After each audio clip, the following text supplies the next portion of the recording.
Il est arrivé au pouvoir par un coup d'État comme Assimi Goïta, comme Général Tiani ou Ibrahim Traoré. Aujourd'hui, Mamadi Doumbouya veut mener la révolution guinéenne. Il veut apporter un nouveau souffle sur la Guinée-Conakry. Quel est son parcours? Quelles sont ses ambitions? Est-ce que Mamadi Doumbouya est en pouvoir de réussir là où Alpha Condé a échoué en 10 ans de règne? On en parle dans cette émission. Mais ça reste entre nous.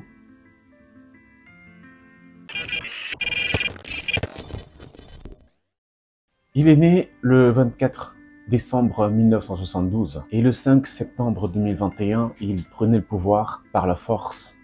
Dans cette émission, nous allons revenir sur les circonstances de ce coup d'État, mais surtout nous interroger sur la capacité de Mamadi Doumbouya à apporter un souffle nouveau à la Guinée-Conakry. Mais avant de continuer, je vous invite à partager cette vidéo. Abonnez-vous à la chaîne, sauf si ça n'est déjà fait. Activez la cloche de notification. Restez jusqu'à la fin pour tirer vos conclusions personnelles sur la capacité de cette jeunesse qui arrive au pouvoir un peu par la force, sa capacité à changer les choses, sa capacité à vraiment aider les pays africains qui ont un potentiel énorme, mais qui piétinent depuis des années, sa capacité à mener la révolution. Revenons un tout petit peu sur le coup d'État. C'était un 5 septembre 2021. Ce jour-là, un groupe de militaires des forces spéciales guinéennes dirigé par le colonel Mamadi Doumbouya a pris le contrôle de la capitale, Conakry. Les militaires ont arrêté le président Condé et ont dissous le gouvernement. Dans la foulée, les militaires annoncent la formation d'un comité national du rassemblement et du développement qui a pris le pouvoir. Le CNRD a promis de tenir les élections libres et équitable dans un délai de 3 ans. Bien que condamné par la communauté internationale, le coup d'État mené par Mamadi Doumbouya a été accueilli comme un soulagement par la plupart des populations guinéennes, qui voyaient d'un mauvais œil un 3e mandat au forceps de Alpha Condé. Condé était arrivé au pouvoir en 2010 et avait été réélu en 2015. Sa réélection en 2020 avait été contestée par l'opposition qui l'accusait d'avoir opéré un coup d'État constitutionnel pour pouvoir se présenter à un 3e mandat. L'un des principaux éléments déclencheurs du coup d'État, et pas que. En 10 ans de pouvoir, l'économie guinéenne a connu une croissance lente.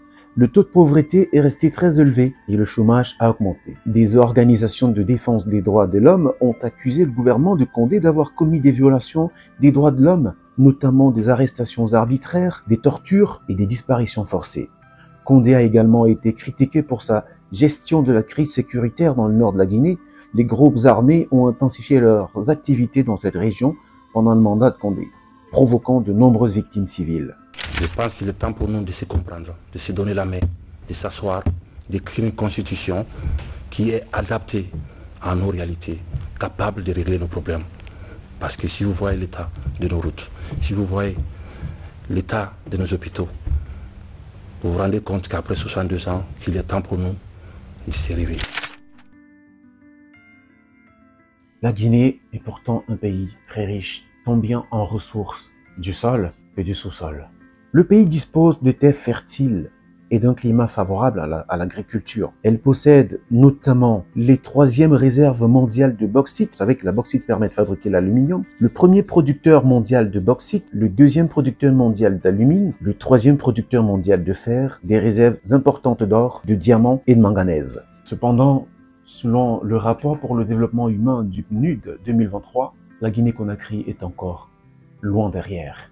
En effet, l'indice de développement humain de la Guinée est de 0,477, ce qui le place 178e rang sur 189 pays et territoires. L'indice de développement humain est un indicateur composite qui mesure le développement humain sur la base de 3 dimensions. On a l'espérance de vie à la naissance, on a l'éducation, on a le revenu national brut par habitant. L'espérance de vie à la naissance en Guinée est de 61,7 ans, ce qui est inférieur à la moyenne mondiale qui est de 73,6 ans. Le taux d'alphabétisation des adultes est de 60,9%, ce qui est inférieur à la moyenne mondiale qui est de 86,3%. Le revenu national brut par habitant est de 1470 $ américains, ce qui est inférieur à la moyenne mondiale qui est de 12 536 $ américains. Les principaux défis auxquels la Guinée est confrontée donc sont la pauvreté, la malnutrition, l'accès limité aux soins de santé, à l'éducation et l'insécurité.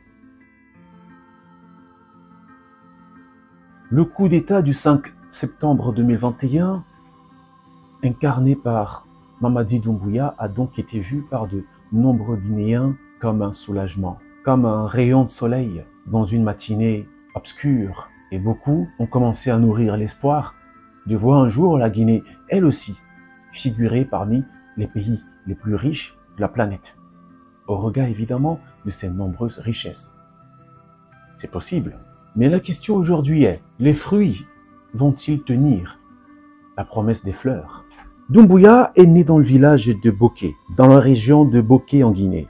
Il rejoint l'armée guinéenne en 1999 et gravit les échelons pour devenir commandant des forces spéciales en 2018. Il est diplômé de l'école de guerre de Paris. En tant que président, Doumbouya a promis de lutter contre la corruption, de promouvoir la bonne gouvernance et de développer l'économie guinéenne. Il a également annoncé un programme de réformes politiques et sociales visant à améliorer les conditions de vie des Guinéens. Les principaux défis auxquels Doumbouya est confronté sont la reconstruction du pays après le coup d'État, la lutte contre la pauvreté et l'insécurité et la réconciliation nationale. Son bilan, après 2 ans, affiche un relatif rétablissement de l'ordre et de la sécurité. Le gouvernement a lancé une opération militaire contre les groupes armés qui sévissent dans le nord du pays. Et cette opération a permis de neutraliser plusieurs chefs de groupes armés et libérer des dizaines de personnes kidnappées. En matière de réforme politique, le gouvernement a adopté une nouvelle constitution qui prévoit un régime semi-présidentiel. Cette constitution a été approuvée par référendum en mars 2023. En matière de développement économique, le gouvernement a lancé un plan de relance économique qui prévoit des investissements dans les secteurs de l'agriculture, des infrastructures et de l'énergie. Il est encore trop tôt pour évaluer le travail de Mamadi Doumbouya, mais il est clair qu'il fait montre de très bonne volonté.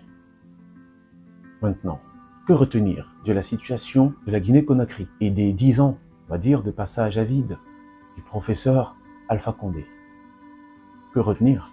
La richesse et la pauvreté de la Guinée-Conakry. Je rappelle que la Guinée est 178e sur 189 selon l'indice de développement humain du PNUD 2023, alors que c'est un grand producteur de bauxite, de manganèse et que sais-je encore. Qu'est-ce qu'il faut retenir donc de cette richesse et cette pauvreté en même temps? C'est que le problème de l'Afrique, c'est pas la matière première. Le problème de l'Afrique, c'est la matière grise.